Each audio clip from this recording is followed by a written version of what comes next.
pública es más necesaria que nunca. Por eso, la Corporación Cultural y Desarrollo Social Activa Educa, junto a Radio Arrayán 106.3 FM, llevan adelante la campaña de contención psicológica por consecuencia de la crisis sanitaria. No pasa nada por no estar bien. Quienes necesiten de esta contención serán derivados a voluntarios especialistas en áreas como coach, PNL o psicólogos, que aportan sus conocimientos mediante una videollamada. Escribe al WhatsApp más 569 68 33 52 95 más 569 68 33 52 95 y a la brevedad te derivarán a un especialista de contención.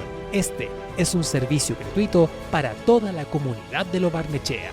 Recuerda, más 569 68 33 52 95 y un especialista de contención te ayudará. Esta es una campaña de la Corporación Cultural y Desarrollo Social Activa Educa, junto a Radio Arrayán 106.3 FM, al servicio de Lo Barnechea.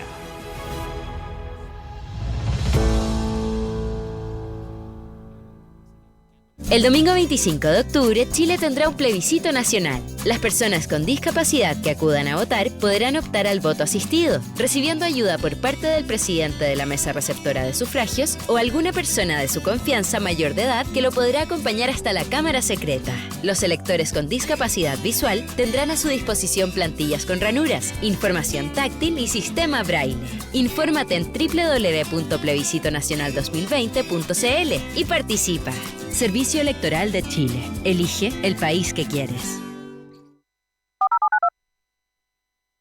Son las 10 de la mañana y 4 minutos.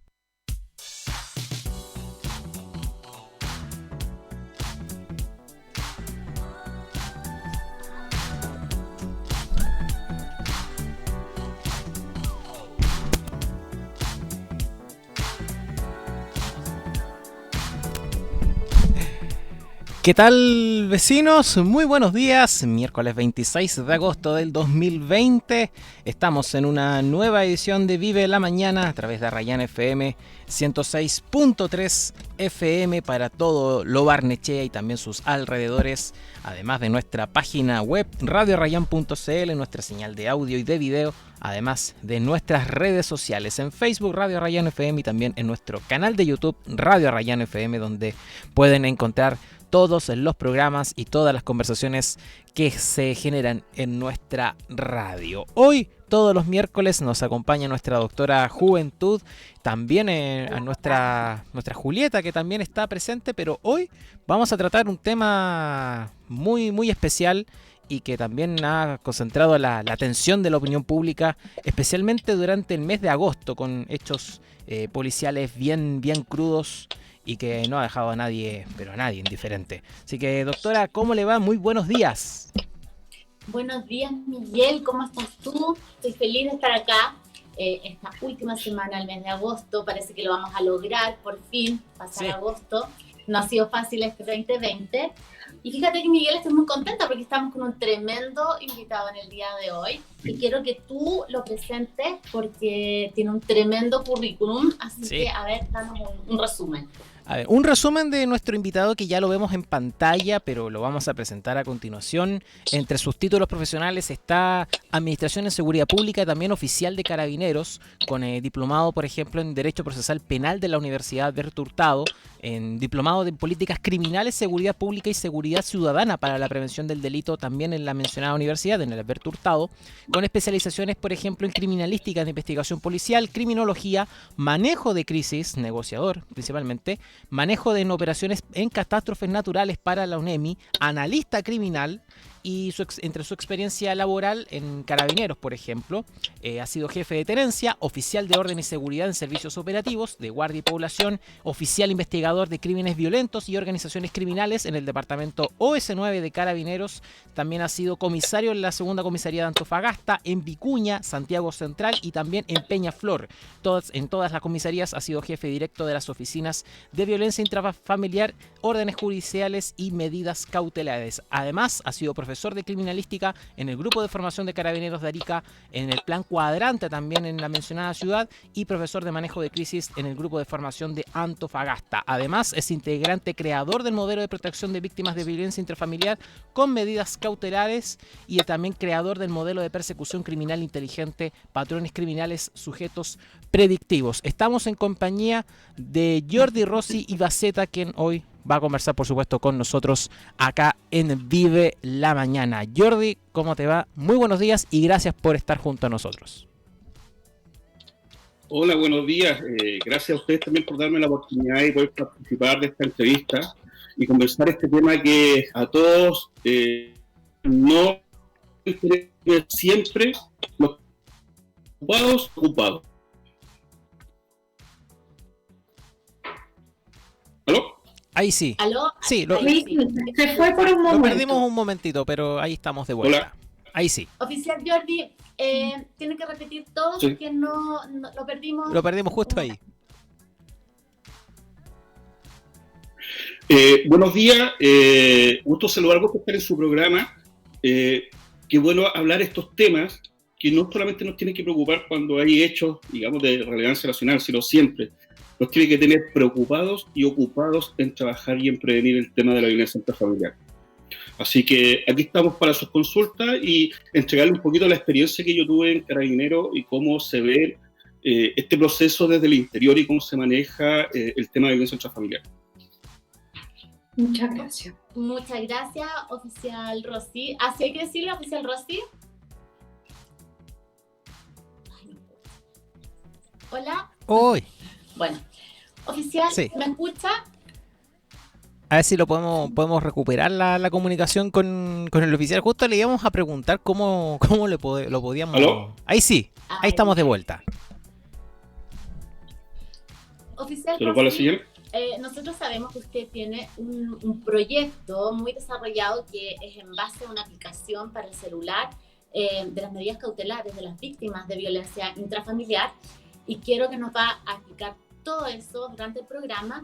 Pero antes queríamos dejar claro algunos conceptos para las personas que nos están escuchando, personas que no son expertas en todo esto, así como yo, como la Julieta. Y nos gustaría saber qué es lo que se entiende primero por violencia intrafamiliar. Bueno, violencia intrafamiliar, no sé, ¿me escucha bien? Sí. Pues yo no Muy tengo... bien. ¿Sí me escucha bien? Okay. Violencia intrafamiliar está escrita en la ley 20066. Las conductas de violencia físico o sí. Se va el audio. Sí. Sí. Vamos a solucionar... Problema de discapacidad y que viven bajo el mismo techo. Ahora se ha ampliado también al tema del pololeo. Entonces, la violencia intrafamiliar define eso, que es todo maltrato físico que afecta a un miembro de la familia especialmente o que tenga un vínculo directo. Y esta violencia intrafamiliar, si ya es en el ámbito del pololeo, digamos, ¿Se personas escucha? que viven fuera de este núcleo de la casa, ¿también estaría considerado como violencia intrafamiliar? No sé si me escucha. No, hay un problema con el Sí. audio. Sí, vamos a ver si lo podemos solucionar. A ver si... Ahí no escucha. Sí, pues sí. ¿No escucha? Sí, ahí sí. Ahora sí. Ahí sí. Ahí está más directo. Mónica, repítele la pregunta. Oficial Rossi, cuéntenos un poco. Como esto se ha ampliado ya más a la periferia, digamos, a lo que es el pololeo, ¿se considera violencia intrafamiliar a personas que no viven bajo el mismo techo? Sí, se está considerando en este momento violencia intrafamiliar bajo las personas que viven bajo el mismo techo. Esto se ha empleado directamente a lo que va a ser el tema del pololeo, generalmente para defender la violencia de género. Pero en principio la ley exigía solamente al cónyuge o al conviviente y al grupo familiar que vivía bajo el mismo techo. Pero debido a las circunstancias, debido a los acontecimientos y cómo se ha ampliado el delito, la ley se está ampliando también para proteger las relaciones, digamos, de las personas y lo que es la relación de pareja también. Bueno, ¿qué es de esos términos? Oficial, ¿me escucha? Se queda pegado. Miguel, ¿será que le tenemos que pedir que se cambie de lugar? Oficial, Sí, a ver si... ahí sí. Sí, a ver si se puede cambiar de lugar, si no lo solucionamos de manera telefónica, también tenemos la opción, así que a ver si se puede cambiar a un lugar un poco más estable la señal, o si no, lo aplicamos otro plan, aplicamos teléfono para que también se mantenga Yo creo que la hay que comunicación. aplicar teléfono porque se quedó pegado nuevamente. Nuevamente, sí. A veces se quedó pegado, así que vamos a llamar a Jordi para que sigamos conversando con él. Cosas que también ocurren en estos tiempos de pandemia, donde las comunicaciones también han sufrido también muchos Sí, claro. problemas. Ayer tuvimos, en donde trabajo, también teníamos una entrevista en Curicó con una persona y también ocurrió problemas con la señal, así que ahora nos vamos a comunicar. Ahí salió de Mónica, la llamada. Conversamos con Mientras podemos conversar un poco de las preguntas que tú le estabas haciendo precisamente a Jordi, porque es bien interesante este tema de que se haya ampliado la figura de violencia intrafamiliar al pololeo. Y es importante recalcarlo. Yo creo que para todas las personas que nos escuchan y muchas adolescentes, muchas personas jóvenes que tal vez no saben, el maltrato no es solo el maltrato físico, no es que a uno le peguen, no es que a uno le tiren agua caliente, por decir cosas que uno ha visualizado o ha visto en la noticia.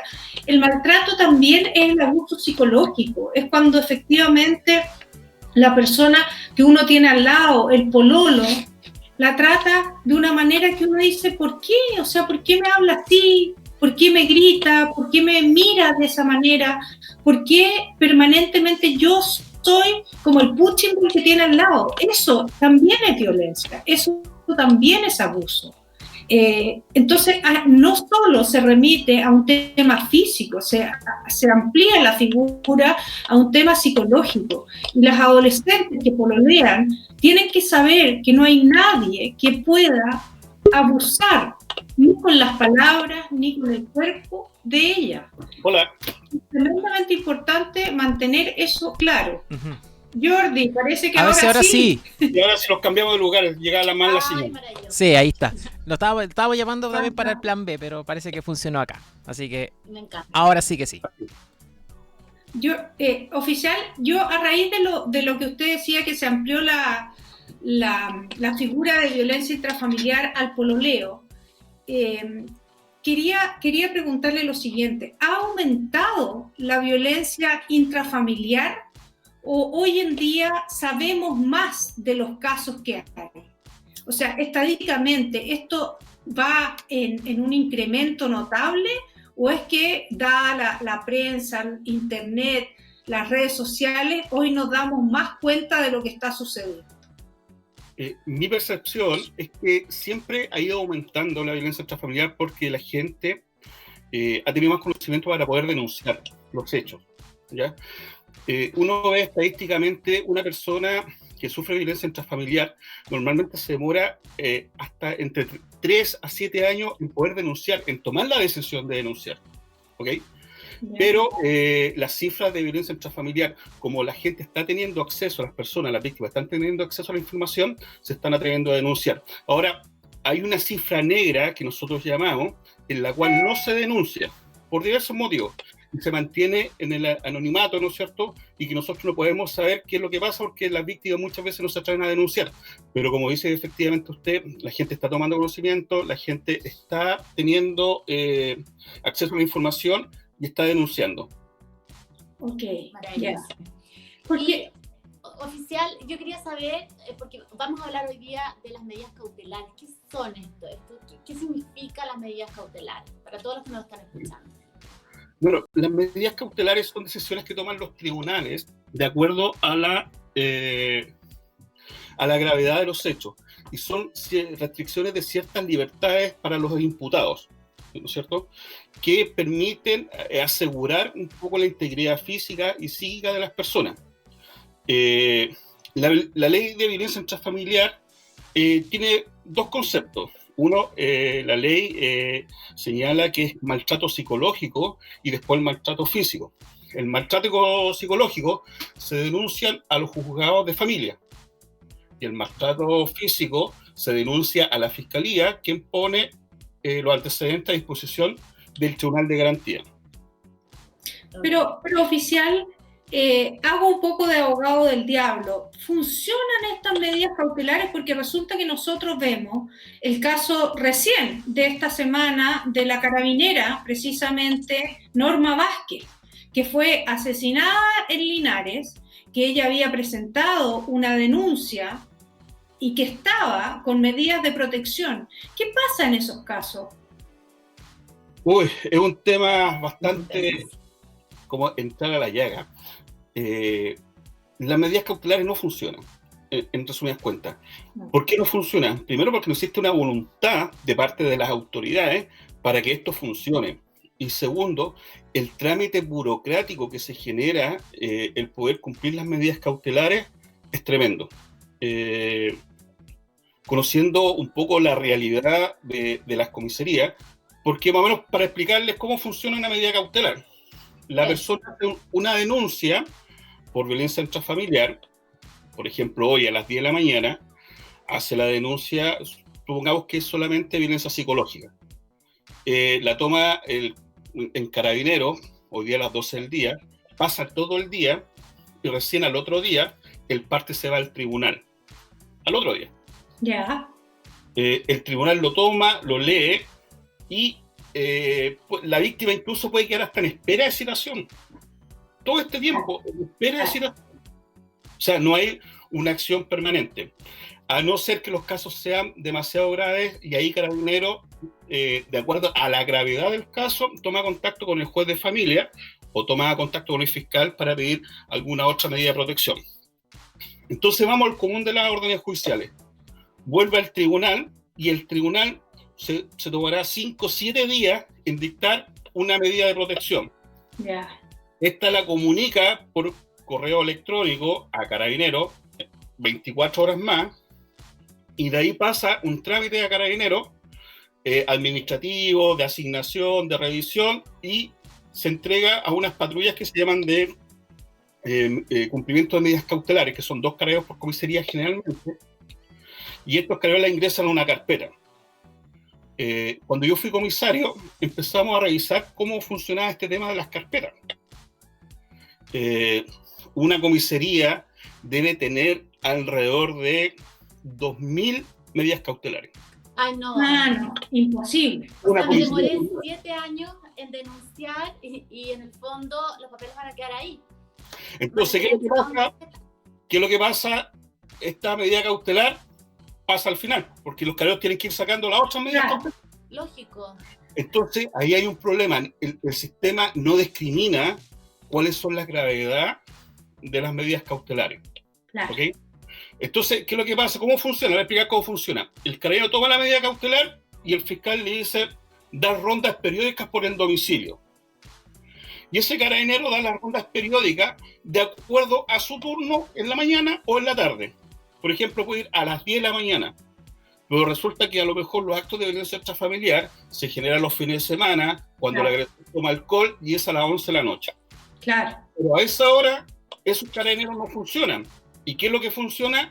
El plan cuadrante solamente. Entonces, el carabinero que está tomando un procedimiento de accidente de tránsito, el carabinero que está tomando un procedimiento de robo, de pronto tiene que ir al procedimiento de violencia intrafamiliar. Y ese es el problema que se está generando con el cumplimiento de las medidas cautelares. Entonces, y además, sí, me escucho.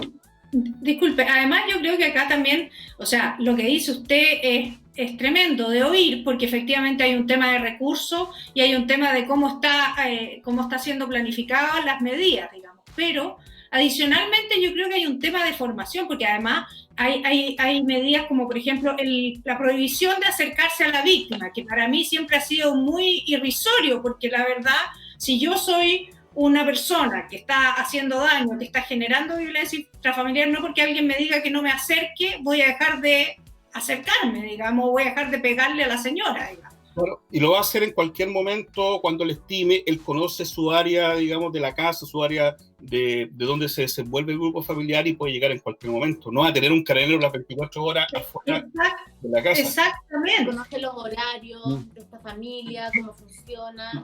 Claramente estamos en déficit aquí. Sí, pero Jordi, ¿cómo funciona en otras partes del mundo este tipo de medidas? Porque no creo que en todas partes sea así o tienen más recursos. Mira, en realidad yo no he visto cómo funcionan en otras partes del mundo, pero en lo que es el tema comparado, en general en Sudamérica, yo diría que Chile incluso es uno de los países más avanzados y que tiene este tema de violencia intrafamiliar como más en el tapete. Si el problema acá es que no se le ha dado la importancia que necesita este problema. Haciendo mi estudio en la universidad, hicimos un trabajo respecto a este mismo tema, las medidas cautelares. Y ya el año 2005 se hablaba que no existe, ¿no es cierto?, una preocupación a nivel central, ¿no es cierto?, del cumplimiento de las medidas cautelares. Nosotros vimos este problema en Carabineros, por lo menos en mi unidad, porque uno administraba su unidad de acuerdo a los patrones que uno mismo da. Entonces nosotros empezamos a seleccionar las medidas cautelares por patrones de riesgo. Entonces aquellas víctimas que tenían más riesgo, donde los victimarios tenían más antecedentes, que podían cometer algún delito violento, nosotros les dábamos mejor protección o sencillamente hablamos con los jueces o los fiscales para darle algún tipo de protección. Pero el problema es que el papel es muy frío. Entonces la tramitación de la medida cautelar se tiene que notificar al agresor, se tiene que notificar a la víctima. De pronto los carabineros llegaban, ¿no es cierto? La víctima llamada decía que tenía una medida cautelar y el carabinero tenía que actuar de acuerdo a lo que disponía el juez, o sea, tenía que ver la víctima la medida cautelar. Pues resulta que esto ocurría el domingo a las 4 de la mañana. La víctima no tenía el papel y la oficina de medidas cautelares a esa hora no había ningún carabinero. Entonces los carabineros quedaban en blanco porque no tenían la orden del tribunal de alejamiento de la persona. Y obviamente que se tomaran igual siempre medidas de protección con la víctima, de decirle a la persona que se alejara o sencillamente hacer un control de identidad hasta que puedan recurrir a la información. Pero el proceso es bastante engorroso y no existe una unión de todos los estamentos del Estado para proteger a las mujeres o en general a todas las personas que son víctimas de violencia intrafamiliar, porque no solamente las mujeres, niños víctimas de violencia intrafamiliar, hay muchos abuelitos que son víctimas de violencia intrafamiliar, y en menor cantidad los hombres, que también algunos son víctimas de violencia intrafamiliar. También, o de abuso psicológico. Si lo terrible de esto es que la violencia intrafamiliar es un modelo aprendido, entonces la mayor cantidad de personas violentas o abusadores finalmente han sido hijos de personas abusadoras y violentas, entonces es un patrón que se empieza a replicar en la sociedad y que finalmente lo estamos multiplicando. Hay dos conceptos. Yo siempre hablo de la violencia intrafamiliar. El primero es antes de la denuncia y el segundo después de la denuncia. Este es un delito súper difícil de pesquisar porque nosotros llamábamos en ese tiempo que son delitos intramuros, que ocurren en el interior de los domicilios. Aunque yo tenga 50.000 carabineros en la calle, no los vamos a prevenir porque ocurren en lugares cerrados y que el carabinero generalmente no tiene acceso, claro, a no ser que sea por denuncia de algún familiar directo o que sea una denuncia de algún vecino. No es como un delito de robo, de hurto, que uno va, identifica el lugar y coloca más carabineros y se previene. La violencia intrafamiliar generalmente es delitos intramuros, bajo los efectos del alcohol, bajo el efecto de la droga. Entonces, ahí nosotros ya tenemos una primera etapa. Y como dices tú, son conductas aprendidas, son conductas que a lo mejor el niño vio en sus padres, había violencia intrafamiliar y él lo normaliza y cuando es adulto ve que es normal, porque eso es lo que pasa. Eso es lo que pasa. Algunas cosas están cambiando. Si antiguamente yo me acuerdo que, y es verdad, llegaba la gente a hacer la denuncia a Carabineros, ¿no es cierto? Y decía, oiga, ¿sabe que mi marido me pegó? Bueno, por algo le habrá pegado. Claro, claro, si así era, efectivamente. Eso ha cambiado ya. Eso ha cambiado un poquito la percepción.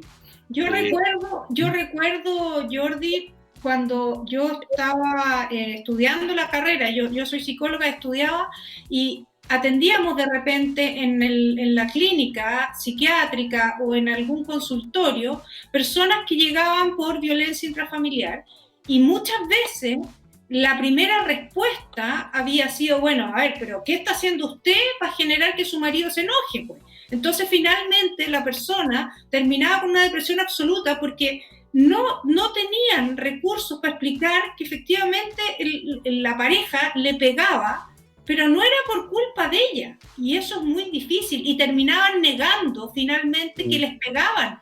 En algunos momentos se retractaban y decían, no, si él lo hace porque es bueno, es porque me quiere cuidar. Siempre defendían situaciones que para uno eran incomprensibles. ¿No? Y pasa el tema del ciclo de la violencia intrafamiliar, viene un tema de la agresión, después viene el tema de la primavera, se normaliza nuevamente la agresión. Entonces es bien complicado el tema de violencia intrafamiliar. Incluso había veces que los creo, hay gente que sufre violencia intrafamiliar reiterada. Entonces, iban a hacer una denuncia y le decían, oiga, pero si usted ya vino a hacer la denuncia ayer. Y o sea, cada acto es independiente del otro. Y cuando hay una suma, una consecuencia, el juez puede determinar mejores medidas o una sanción mayor, ¿no es cierto?, por cada acto de violencia intrafamiliar y tomar mejores medidas, porque son actos repetitivos. Entonces, eso ha ido cambiando. En Carabineros se crearon las oficinas de violencia intrafamiliar también, pero con la contingencia que de repente faltaba un carabinero acá, funcionaba así como a media.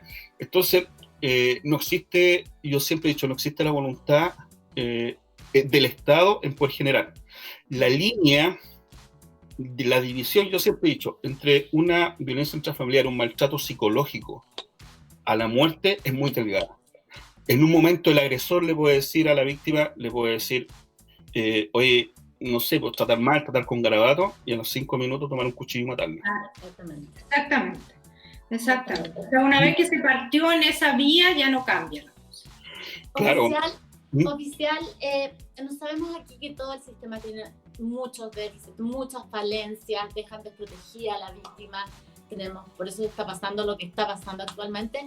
Pero usted, estudioso del tema y con tanta experiencia, usted tiene una propuesta. ¿Nos puede contar un poco de eso? Un poco con pena estoy con esa propuesta. Nosotros... ¿Por qué con pena? Porque yo esto lo vengo visualizando. Imagínense, yo egresé el año 94 de la Escuela de Carabineros. Mi primera destinación fue Cerro Navia. La cantidad de violencia intrafamiliar que había en esos años de Cerro Navia era tremenda. A mí me tocó rescatar, incluso tan fuerte, una mujer que el marido la tenía encerrada en la casa, amarrada al catre de la casa y la quemaba con cigarrillo. Entonces, de ahí como que uno en terreno empieza a conocer a través de la praxis, ¿no es cierto? Y no del escritorio, cuáles son los problemas de violencia intrafamiliar. Y yo creo que ese es el gran problema, que todas las decisiones gubernamentales que se toman en este momento se hacen del escritorio, sin saber lo que pasa en la calle o sin saber lo que pasa directamente con la bajada de las personas. A raíz de eso siempre fue la inquietud, siempre fue el tema de ver la violencia intrafamiliar. Y en 2016, viendo este tema de que le había comentado que llegaban las órdenes judiciales y habían 2000 y la última pasaba al final, ¿no es cierto? Por orden de llegada, digamos. Claro, con la llegada, yo me pregunté qué podíamos hacer y nos juntamos con un grupo de amigos, Maximiliano Vargas y dos ingenieros en informática, y yo planteé el problema, la idea de poder solucionarlo, y los ingenieros me lo traspasaron a una herramienta de APP. Yeah. ¿Qué es lo que era esto? Una APP de teléfono. Era poder incorporar inmediatamente cuando se hacía la denuncia, hacer la bajada de una APP al teléfono celular de la víctima. ¿Ok? Perfecto. Donde esta APP incorporaba un botón de pánico con GPS y que también podría filmar, sacar fotografía y transmitir audio en vivo a la central de Carabineros donde esté instalado el programa. O sea, Sí, ¿cómo se soluciona esto? La señora hacía la denuncia, el tribunal daba la orden y se bajaban todos los antecedentes inmediatamente a la plataforma que nosotros habíamos creado. Por un lado se tenía la información de todo el procedimiento. El carabinero, cuando estaba en su computador y hacía funcionar esta app, tenía inmediatamente el nombre de la víctima, la medida cautelar, el nombre del agresor, el GPS donde estaba la víctima y, lo más importante, un perfil de riesgo del victimario. Porque para mí no es lo mismo un victimario que tenga a lo mejor antecedentes por, no sé, por ebriedad, a un victimario que tenga antecedentes por homicidio o que tenga antecedentes por lesiones o por porte de arma de fuego.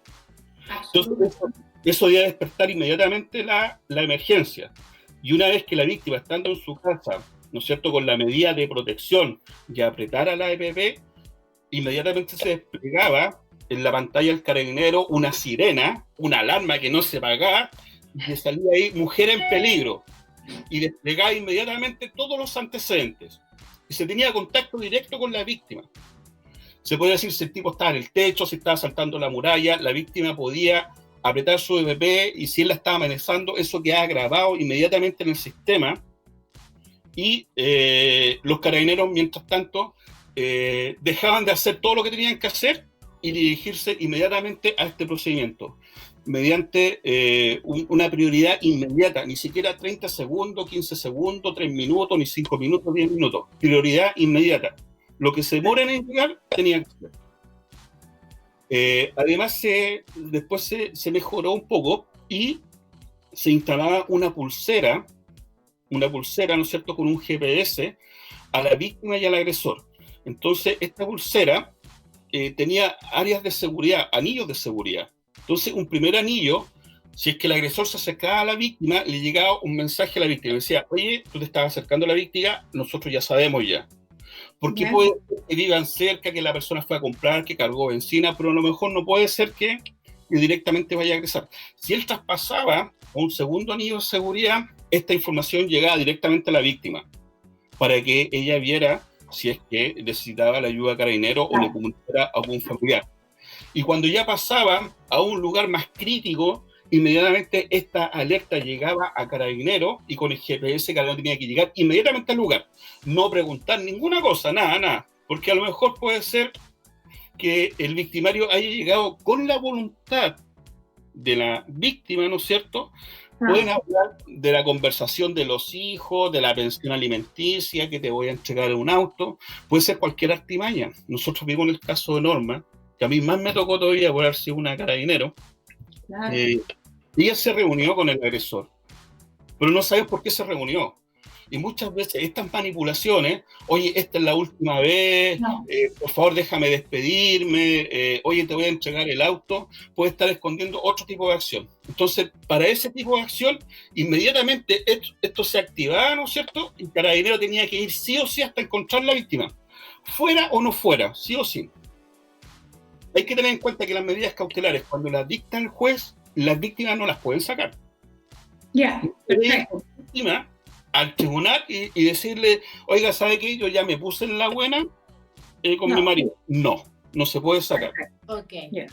Y el agresor, si se acerca a la víctima, comete otro delito que se llama el delito de desacato. Sí. Un segundo delito independiente al de violencia intrafamiliar.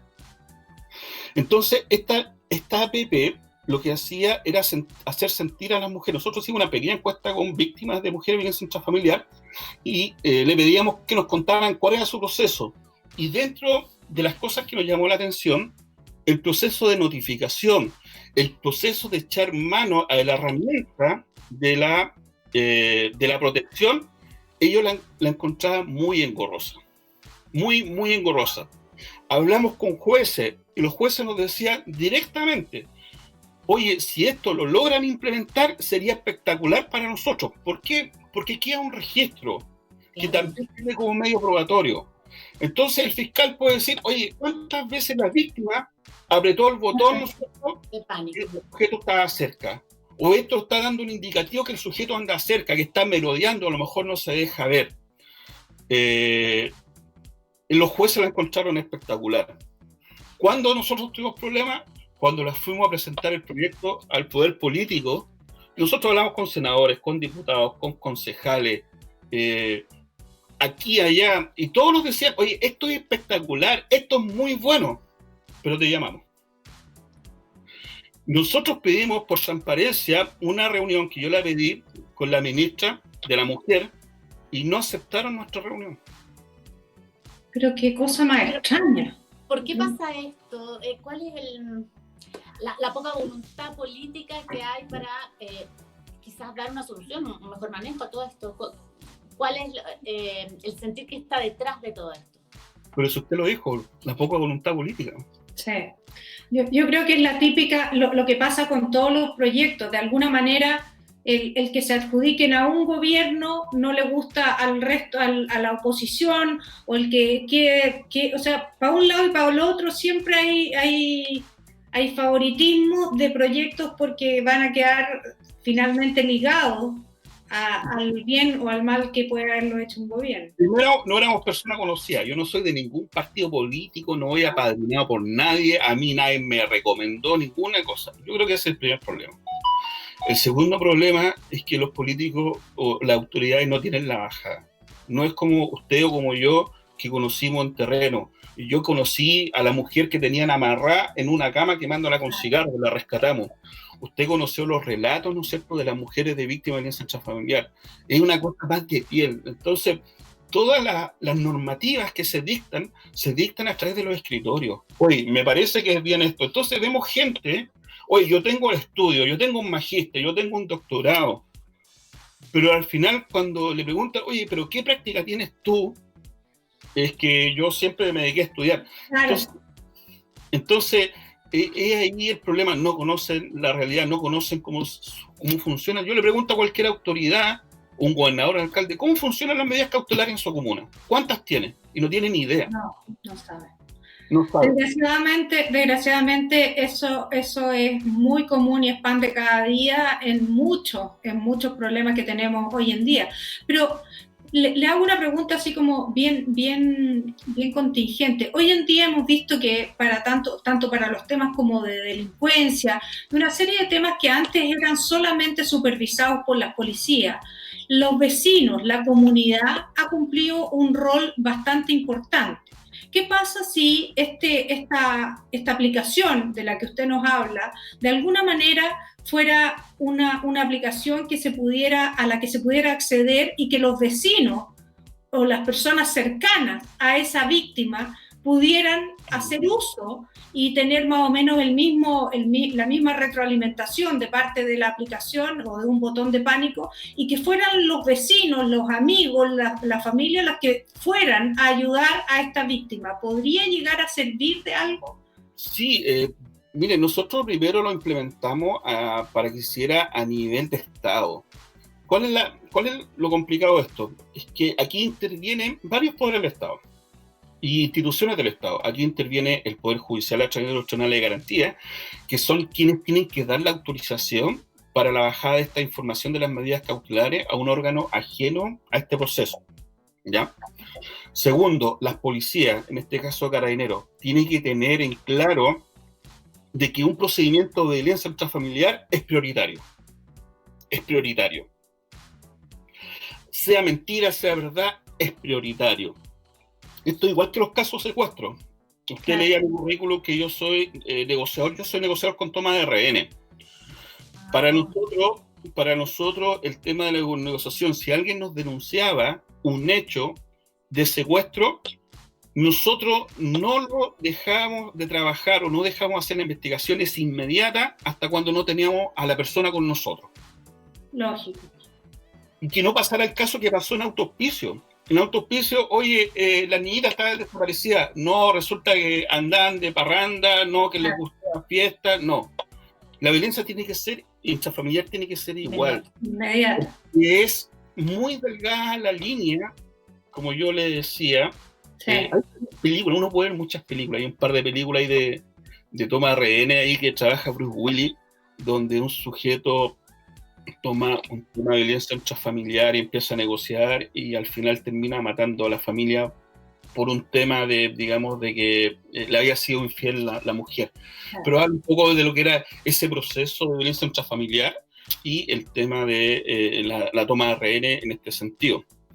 Ahora, hay muchos procedimientos que se generan también con retención de la esposa o de los hijos, ¿no es cierto?, por este tema de violencia intrafamiliar.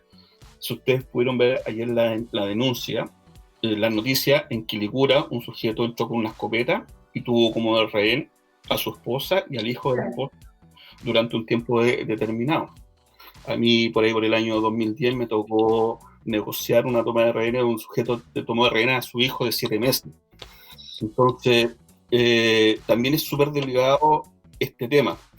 Y volviendo al tema político, aquí concursa también la Fiscalía, concursa la Defensoría Penal, concursa Carabineros. Entonces hay que juntar a todos y decirle, oye, este tema es importante y lo tienen que trabajar todos. ¿Y cuál ha sido un problema de las policías, de la justicia? Es que todos trabajan en su área y no trabajan en conjunto. Entonces, es bien frustrante, ¿eh? Es bien frustrante. Para mí fue bien frustrante porque trabajamos harto con la gente, los ingenieros. No es fácil hacer un tema de APP. Y nosotros trabajamos con las ganas, nuestro cariño y nuestros pocos recursos que teníamos para hacer las cosas. Entonces nos preparábamos, mostrábamos, hacíamos las aplicaciones, mostrábamos cómo funcionaba, hacíamos llegar la información, cómo funcionaba en computador. Todos nos felicitaban, pero nadie quiso.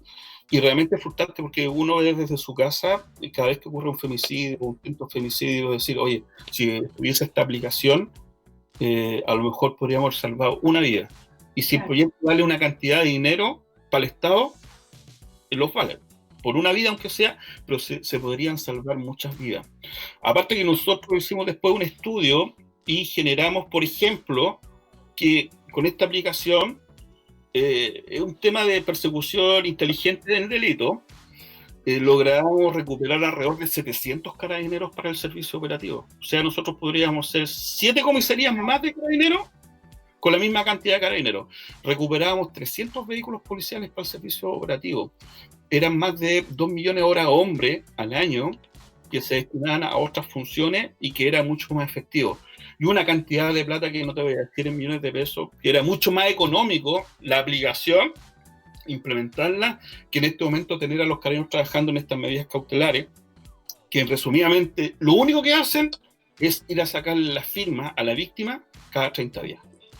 Yo creo que habría que seguir, no se rinda, oficial Rossi, porque yo creo que efectivamente en algún momento alguien tendrá la claridad y la sabiduría como para hacer, o sea, visualizar que un programa así puede ser un recurso importante. Así que mantengamos la... Yo creo que esto también se puede implementar a nivel de municipalidades, se puede bajar. Ahora yo creo que el tema de las municipalidades han tomado también un liderazgo en el tema de seguridad, pero tiene que ser igual para todos, para todas las municipalidades. Entiendo que hay un proyecto de poder entregar a las municipalidades un poco el tema de violencia intrafamiliar, las medidas cautelares que sean menos gravosas. Entonces, yo creo que andaría más bien, y a través de la municipalidad se podía también entregar este proyecto y ser también contenedor de este tema, pero lo ideal es que sea a nivel nacional, que todas las mujeres, que la mujer que... Yo estoy acá en Puerto Vara, por ejemplo, la mujer que vive en Cochamó, que estamos a 100 kilómetros, también pueda optar a esta aplicación. Oficial, pero muchas veces... hay que mostrar un proyecto piloto que está funcionando muy bien, por ejemplo, en Cochamó, y de ahí es reproducible y expansible a otros lugares, porque ya que, digamos, las autoridades políticas no han tenido la voluntad, no han querido implementarlo, tal vez estar a la altura. Empezar con una isla, algo así, y nosotros hemos pensado... Es muy lindo, muy bueno. Nosotros tuvimos conversaciones con comunas más pequeñas, porque la idea también es, como es grande el proyecto, era implementar pilotos en una comuna pequeña, pero tampoco nos resultó. Conjugaban también el tema de todas las autoridades. Mientras todas las autoridades no se sientan en una misma mesa, analicen, lamentablemente todos estos relatos lo estamos conociendo a través de la prensa. Claro. Todos estos hechos violentos lo estamos conociendo a través de la prensa. Mientras no salen en la prensa, no es importante. Y ese es el gran problema que hay. Porque la violencia intrafamiliar ha existido siempre. La violencia, los homicidios a las mujeres ha existido siempre. Las muertes consumadas son las que se conocen, pero también existe el homicidio frustrado. Y tenemos que tener en cuenta que el homicidio frustrado es la intención de matar del victimario, ¿no es cierto? Pero un hecho ajeno se lo impide. No sé, pues, él le tiró el cuchillo a la mujer, y porque la mujer, ¿no es cierto?, reaccionó bien, ¿no es cierto?, no le llegó el cuchillo, pero es la intención de matar. Y yo había sacado una estadística, y el año 2019, aparte de los 46 femicidios que hubieron 107 femicidios frustrados. Femicidios frustrados que quedaron con lesiones físicas y que quedaron con lesiones psicológicas. Oficial, quiero sacarlo un poco del tema de la violencia intrafamiliar para hacerle una pregunta. Usted ha sido profesor de diversas cátedras en la institución. Quería preguntarle cómo cree usted que debería cambiar el entrenamiento o la formación de las policías en general, carabineros, PDI, hoy en día en que vemos que la población, por decirlo, está tal vez, no sé si decir más insubordinada, con menos respeto a la autoridad, no sé cuál es el término, pero ¿usted cree que la formación debería cambiar? Porque vemos en Estados Unidos, en Chile, lo que ha pasado, que finalmente los carabineros se ven totalmente sobrepasados y no pudiendo cumplir su labor en terreno. ¿Cómo lo ve usted? Complicado. Estos procesos que se han generado durante este último año de violencia, tampoco podemos echar la culpa en parte a lo que es Carabineros, o sea, echar la culpa que Carabineros generó este problema, no como en Estados Unidos, que se ha generado por algunas violencias, digamos, de algunos policías. Y creo que también existe violencia policial. Eso nadie lo puede desconocer. Hay un montón de sumarios, nosotros recibíamos gente, se hacían las investigaciones, cuando se tenían que denunciar los hechos, los tribunales se denunciaban, solamente que ahora se daba más conocido. Respecto a la formación, yo creo que Carabineros se queda un poquito en el pasado con la formación. Los profesores de Carabineros son los mismos Carabineros. Claro. Los profesores de Carabineros tienen la misma educación que tuvieron ellos. Por ejemplo, un profesor que ingresó en Carabineros el año 60, se le está dando la misma educación de ahora. Y los tiempos van cambiando, los procesos, los procesos sociales, la psicóloga a lo mejor puede ver, van cambiando. Y no nos estamos adaptando a que el fenómeno del delito no es meramente un control policial, sino es multicausal. Y desde el punto de vista social, cuando vemos que las conductas aprendidas, ¿no es cierto?, se generan en los primeros 9 años de vida de un menor, después cuando ya tiene 12 años ya las aprendió ya. Ya lo perdimos, claro. Entonces, ¿qué es lo que hacemos nosotros? Oye, nosotros queremos tener más carabineros para tener más detenidos en las cárceles. No, si el tema no está ahí, si el tema es que esos delincuentes no cometan delito, o que no sean delincuentes, que ese niño no sea delincuente, que la polivictimización de menores de edad, ¿no es cierto?, no sea un factor que gatille después que él sea un generador de violencia. Exactamente. Porque tenemos un chico que tiene 7, 8 años, ¿qué ve en la casa? Ve violencia intrafamiliar, ve tráfico de droga, ve en la población disparos, va al colegio, se agarran a combo, sale a la calle, todos pelean con todo, ¿no es cierto? Entonces tenemos un chico polivictimizado ahí. Claro. Y el Estado, ¿qué es lo que hace con eso? Hasta que no explota y comete algún delito. Entonces, la formación de carabineros está muy arriesgado a lo que son los procesos anteriores de lo que fue Carabineros. Yo no voy a hacer ninguna crítica, no voy a hacer nada, pero tiene que ir evolucionando. Yo creo que debiésemos entrar más a un concepto de, como ocurre en Italia, de la academia. Los policías ingresan a una escuela común y tienen 1 año, 2 años de preparación de lo que es ser policía. Desfilar, echar, saludar, que también es importante, la doctrina, ¿no es cierto?, la historia institucional, derechos humanos, y después tienen que ir a la universidad y sacar un título profesional. Claro. Ah, mira. O un título técnico. En Italia se hace así, ellos sacan 3 años después, o 4 años les reconocen, y van y tienen otro concepto, porque hay que tener otra mirada, hay que tener otra mirada de la gente.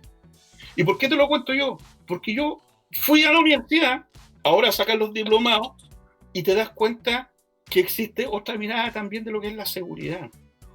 Y de todo, no solo de la seguridad, sí. Y el debate, mire, está bien que sean formales, que sí, a su orden, pero tiene que haber una capacidad de poder decir, oiga, ¿qué pasa si vemos el problema de la violencia intrafamiliar de esta forma? Exactamente. Tiene que haber una mirada más global. Tiene que haber una mirada más de conocer cuál es la causa social que genera el problema delictual. Porque el problema delictual se genera por una causa social. Nada. Notable. Pero esa es mi mirada particular. Y después va dependiendo también de los perfeccionamientos. Y el otro problema que tiene Carabineros, que un día un carabinero es GOPE, al otro año hace guardia, en 3 años más fuerzas especiales. Entonces tampoco existe una especialización constante de acuerdo a su área de trabajar. En Carabineros siempre se dice que lo primordial es la labor preventiva, es la labor de calle, es el carabinero en la calle. Y para ahí yo creo que se tiene que enfocar en este momento Carabineros, en estar en la calle, con todos los recursos. La gente lo necesita. La gente necesita respuestas rápidas de que el carabinero llegue inmediatamente. La gente necesita que el carabinero sea empático, que cuando le pegaron, ¿no es cierto?, y la señora llegue a la guardia, no diga, oh, a la señora que le pegaron, acá la denuncia de violencia intrafamiliar, entonces tenemos que...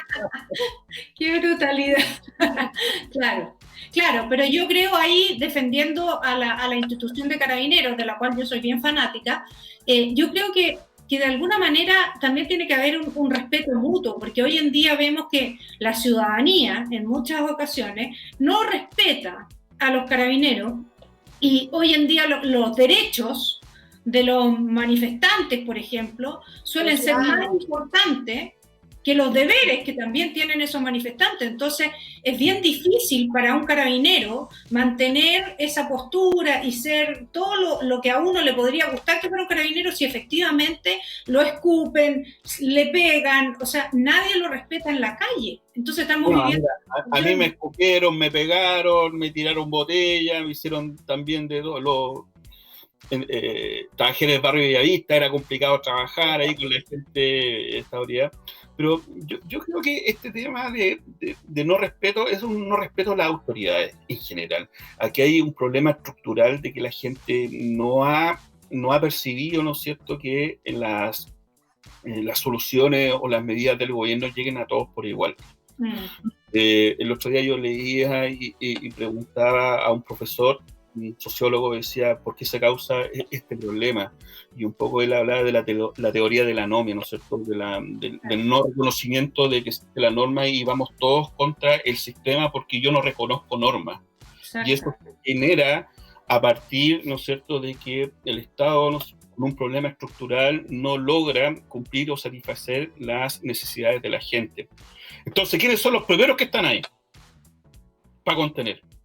Los carabineros. Claro. Y esto se genera contra Carabineros, y ahí después se va generando todo el tema. Ahora, respecto, es complicado el tema de Carabineros. Yo he estado en protesta y es muy difícil controlar las marchas, es muy difícil poder estar ahí en el lugar, y realmente hay que tener valentía para estar en una marcha, ¿eh? O sea, no es cosa, aunque te pongan todos los implementos, tener 20.000, 30.000 personas que están tirando piedra, molotov. A mí me tocó, por ejemplo, siempre ir al liceo de aplicaciones, cortaban el tránsito del liceo de aplicaciones, y uno llegaba y te tiraban 10, 15 bombas molotov y te llegaban al lado y tú tenías que hacerle esquivar. Pero sí, se van acostumbrando. Pero yo creo que no es un resultado en contra de Carabineros, es un resultado contra el sistema. Sí. Ahora, hay cosas que Carabineros, como todo, debe mejorar. y que está aprendiendo, porque son nuevos procesos sociales, son nuevos. Carabineros no los conocían. ¿Y cómo podríamos ayudar, por ejemplo, la Mónica, yo, o ciudadanos que estamos conscientes de que esto es una evolución, que no necesariamente, a lo mejor, como dice usted, es una actitud contra Carabineros, pero sí contra la autoridad o la forma en que las autoridades han satisfecho necesidades de la población? ¿Cómo uno podría contribuir para que exista un mayor respeto hacia Carabineros? ¿Qué podría hacer un ciudadano común y corriente desde el punto de vista suyo? Miren, yo creo que opinar, bueno, vamos a volver a algo muy típico, la educación, enseñar a los hijos, enseñar que el carabinero es la autoridad, pero también aquí hay un tema que yo he visto que es de desprotección a las policías, desprotección jurídica. O sea, no puede ser que una persona le pegue un palo a un carabinero, ¿no es cierto?, que representa al Estado, ¿no es cierto?, le quiebre un par de dientes y le diga, no, tú ándate para la casa con arresto domiciliario. Eso es súper frustrante para el carabinero. Entonces el carabinero, ¿qué es lo que hace? Le pegaron un palo, después va. Después le dieron un piedrazo, después va. Y usted sigue. Entonces, ¿qué es lo que hace él? Después revierte esa violencia. Entonces, claro. Lógico. Entonces, lo primero, yo creo que debe haber una protección al carabinero. Y lo segundo es reconocer que en Chile existe un grupo de personas que está descontento y que vuelca esta agresividad, esta violencia, ¿no es cierto?, contra cualquier forma del Estado. ¿Y quiénes son los que siempre están en la primera línea? Son los carabineros. Siempre, siempre. Entonces, es más notorio, es de más de conocimiento y también entregarle herramientas a los carabineros para que se puedan desenvolver en este tipo de situaciones. Pero también tiene que haber un tema de voluntad política también en estos casos. Oficial Rossi, estamos en rigor del tiempo, vamos a tener que empezar a terminar el programa. Y a mí me gustaría saber, ya no desviándonos tanto del tema, ¿en qué está usted? ¿Sigue con su proyecto? ¿Sigue en su lucha porque acepte alguien, alguna autoridad, esta aplicación? Cuéntanos un poquito de eso. Bueno, esta aplicación la tenemos ahí stand-by, esperando cuál es la oportunidad que se nos puede dar para poder entregarlo. Sin perjuicio, igual seguimos trabajando con el tema social. Yo estoy en algunos proyectos de seguridad pública, de poder mejorar el tema de seguridad pública en algunas comunas de acá de Puerto Vara.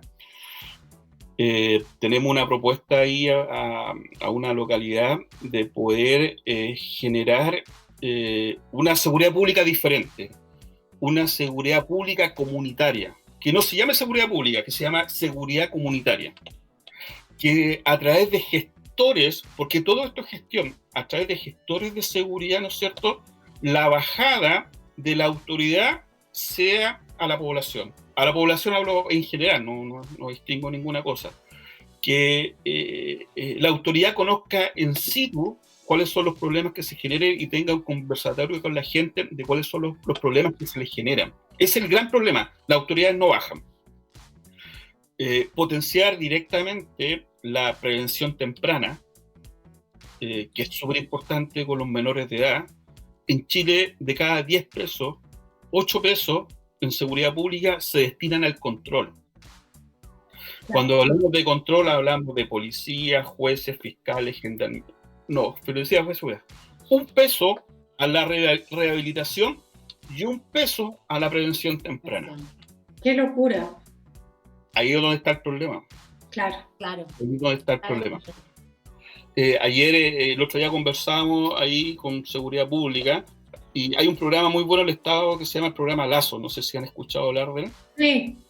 Que se debería implementar en todas las comunas. Y le pregunté, oiga, pero en esta comuna esto implementa. No, es que en esa comuna no está implementado, porque lo va a implementar solamente en las comunas que son cabeceras regionales. Entonces no llega a todos lados. O sea, implementan un programa, pero no es para todos. ¿Entiendes? Entonces, nosotros queremos ir con ese enfoque directamente a la prevención temprana, queremos ir con ese enfoque y con una oficina que tenga mucha potencia justamente en el tema de violencia de la mujer. no de violencia intrafamiliar, de la mujer en su ámbito completo en el tema de seguridad comunitaria, que va desde la prevención hasta la incorporación, el empoderamiento de la mujer en la sociedad. ¿Entiendes?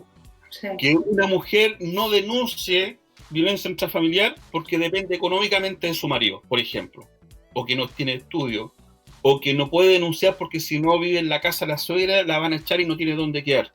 Entonces yo me pregunto, oye, si esa mujer tiene el apoyo, por ejemplo, de poder postular a una vivienda, de poder postular a un trabajo, de poder postular a un tema de igualdad, ¿no es cierto?, de educación, a lo mejor ahí vamos a tener un tema de equidad. Pero no solamente el tema de la mujer sea por violencia del agresor, también este tema de que ellas no puedan acceder a los temas de seguridad muchas veces por miedo. Entonces nosotros estamos trabajando, el viernes tengo una reunión nuevamente con la gente que vamos a ver en una comuna chiquitita, de cómo hacer esta bajada y trabajar directamente, pero potenciar el tema de la mujer, o sea, con psicólogos, con asistentes sociales, con un abogado, que exista la mujer que tenga, imagínense, desde las consultas, desde el tema de la pensión alimenticia, que está ahora el tema, Claro. no que sea burocrático, que conozca cuáles son todos los beneficios que tiene el gobierno para las mujeres y en general para las personas. Entonces, muchas veces, cuando nosotros mejoramos el entorno, cuando mejoramos la calidad de educación, cuando mejoramos la calidad de la vivienda, no damos tampoco el espacio para que se generen los hechos de violencia. Volvemos, como usted dice, volvemos finalmente a un tema de educación, de formación y de destinar recursos a lo que es prevención, a tempranamente abordar los problemas y no ser reactivo frente a este tipo de situaciones.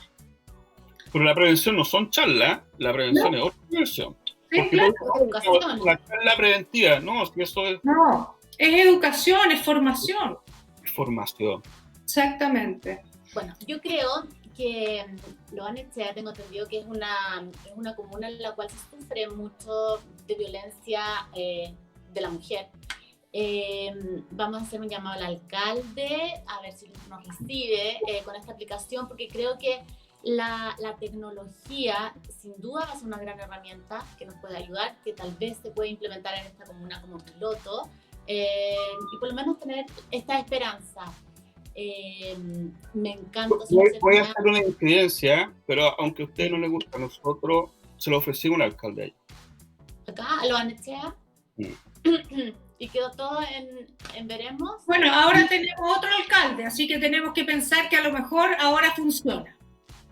Ojalá, mire, yo no me amarro con nadie, pero se lo ofrecimos. ¿Cuándo se lo ofrecieron? ¿En qué Cuando era año? concejal, en el año 2018.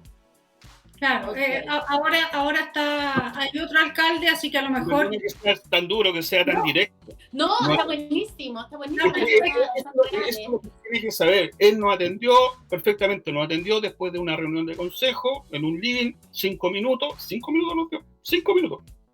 5 minutos. Listo. Ya dijo cualquier cosa, le aviso. Hay que apostar con mayor razón a que el nuevo alcalde va a tener una visión más amplia y una visión de mayor compromiso y que a lo mejor va a funcionar.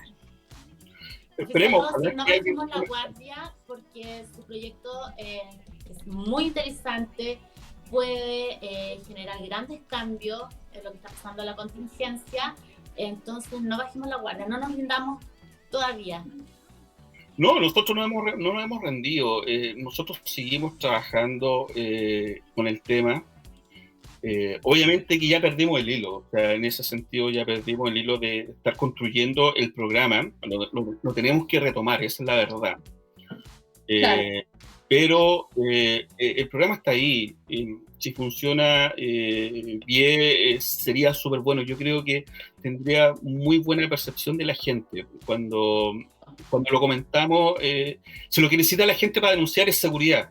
Es cómo me van a proteger, no que sea, no, si ahí vamos a ver cómo lo vamos a hacer, si le va a llegar una medida cautelar, pero cuando te preocupas de la gente, les dan una respuesta y ves que existe esta mirada de decir, yo te voy a ayudar, la gente va a tener confianza.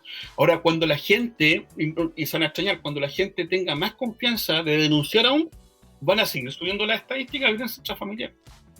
Y lo bueno es que vamos a conocer todos los delitos que no se denunciaron. Lógico. Muchas gracias. Complejo, hay tanto por hacer, tanto por cambiar, tanto por votar los paradigmas antiguos. Hay mucho en lo cual trabajar. Oficial Rossi, le agradezco enormemente su visita hoy con nosotros acá en la radio. Vamos a dejar sin duda esta inquietud, un espacio abierto donde la comunidad tal vez podrá opinar, podrá saber, ya tiene conocimiento de algunas cosas. Y algún mensaje que quiera dar usted a las personas, porque nos tenemos que ir despidiendo. Yo, más que darle mensaje a las personas, le daría un mensaje a las autoridades. Ya. Hay mucha gente que tiene muy buenas ideas. Hay mucha gente que tiene la práctica, que tiene la praxis. Tomen muchas veces esas buenas ideas, esos buenos proyectos. O bajen a donde está el problema y conózcalo en terreno. Cuando uno ve, y perdona que vuelva al tema de la mujer que encontramos amarrada en un castre de una cama que era quemada con cigarrillo, cuando uno lo ve de frente a este tema, o cuando uno escucha los relatos de violencia intrafamiliar en el caso de la psicóloga, ¿no es cierto? Se produce el tema de piel, y no tan pragmático como dice usted, o tan de paradigma. Las cifras son duras, pero yo le acabo de decir que el año 2019 hubieron 107 con violencia intrafamiliar con homicidio frustrado. Pero yo hablo de 107 mujeres. Detrás de esas 107 mujeres hay 107 nombres, hay 107 historias, hay 107 familias que están detrás y que uno no conoce solamente con el número de 107. Entonces, yo el mensaje que daría es que las autoridades tienen que hacer la bajada, que las autoridades tienen que conocer, que las autoridades tienen que dar cuenta del problema que se está generando y que todos los días, por el tema de violencia intrafamiliar, están muriendo mujeres. Y si no hacemos algo, si es que no hacemos todas las acciones necesarias, van a seguir muriendo. Un pequeño detalle, la ley 20.066, si ustedes la quieren ver, detalla todo lo que es violencia intrafamiliar. Y esa ley obliga, imagínense la paradoja. Ay, lo perdimos. ¿Se perdió? Lo perdimos. Ay, qué interesante, Julieta, todo lo que nos contó. Muy interesante, y nos deja, yo creo que una tarea a todos de buscar las formas de contribuir a que este tema se pudiera mejorar en nuestra sociedad, porque la verdad no podemos ser espectadores de una situación que vemos que día a día aumenta. Que va aumentando, sin duda. Ahí se me fue. Ahí. Entonces, esa ley obliga que el Estado tiene que darle protección a las víctimas. La ley lo obliga. Entonces, cuando una víctima muere porque no se cumplieron las medidas cautelares, ¿quién no incumplió? El delincuente también incumple el Estado. Sí, hay muchos actores en esto. Es un tema para seguir reflexionando, para seguir estar ahí en la palestra y para que ojalá se nos abran, nos despejen los caminos como para poder tener todas estas iniciativas que son mucho más eficientes y poder bajarlas a terreno. Bueno, ya estamos atrasados, me despido a todos ustedes. Julieta, muchas gracias por estar con nosotros. Oficial Rossi, es un encanto, una persona bastante comprometida, bastante sensibilizada con el tema y muy preparado. Ojalá que Chile lo tome en cuenta y podamos llevar a cabo su proyecto de implementarlo. Miguel, ¿estás ahí? ¿Algo que agregar? No, yo creo que está todo conversado, está todo dicho. Ojalá que la inquietud quede ahí planteada para las autoridades, también para quien corresponda. Y en una materia que bien lo dice el oficial, no nos debería ocupar solamente cuando tengamos lamentablemente tengamos que ver situaciones como la que hemos vivido durante este mes, sino que debe ser siempre. Tiene que ser una preocupación constante porque también en tiempos de pandemia también ha estado presente el tema de la violencia intrafamiliar, también en todo orden, también de violencia también ha existido desde siempre, pero la pandemia vino solamente a agudizar muchos de estos problemas, así que queda también la inquietud para las autoridades para que se preocupen de este tema y se ocupen también de este tema y ¿por qué no? Esto que sea una ayuda y que sea también una gran herramienta que se pueda utilizar. Es una pena que solamente quede en reuniones, que quede en un te llamamos, que quede en un lo vamos a analizar, sino que sea algo proactivo y que las autoridades también den cuenta que se está trabajando, hay gente que está trabajando por este tema y que tiene ideas que vienen a aportar. Todo suma. En este momento todo suma, nada se tiene que restar, así que es loable lo que ha estado realizando aquí nuestro oficial y bueno, que ojalá resulte, que ojalá esto sea tomado en cuenta y por qué no, a partir de esto generemos esa inquietud de la gente y también de las autoridades. Muchas gracias, oficial Rossi. Sí. Gracias a usted. Muchas gracias por este espacio. Vamos a tratar de contribuir desde nuestro propio lugar. Exacto. Bueno, muchas gracias. Hemos empezado, este capítulo de día miércoles. Muchas gracias, oficial. Muchas gracias, Julieta, Miguelito. Así es. Nos estamos viendo. No. Un abrazo para todos. Un abrazo para todos. Nos reencontramos la próxima semana, doctora, por supuesto, acá en Vive la Mañana. Mañana desde las 10 con otra edición de Vive la Mañana y luego a las 12 la continuidad de Radio Arrayán sigue junto a Sintonía de los Magos. Nos quedamos con música hasta las 12 y nosotros nos reencontramos mañana a las 10 en Vive la Mañana y con la doctora la próxima semana. Chau, chau. A todos. 11 de la mañana, con 13 minutos.